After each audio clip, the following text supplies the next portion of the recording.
Hello, my name is Liza, and today I'd like to share with you how I made a faux galvanized Valentine sign.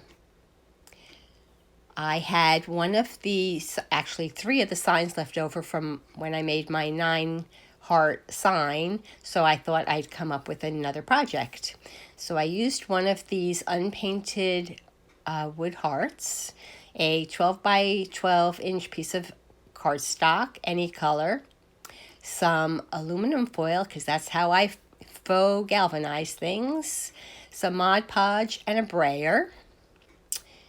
The first thing I did was I slathered on some Mod Podge on my cardstock.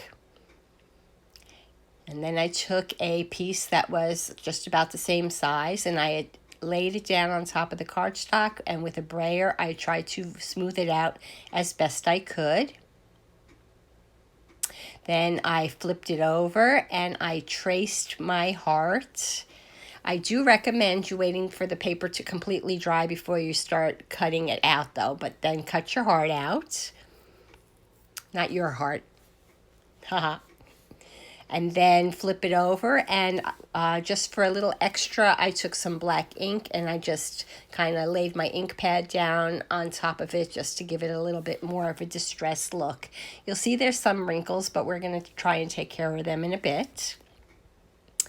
Then you're going to want to score 1 inch apart. I have a scoring tool, but you can use a pencil and a ruler. And then once I had my 1 inch lines apart, I started to fold them accordion style. So a valley and a hill, mountain. And then when it was done, I brayered it again because I don't need it to be so pronounced.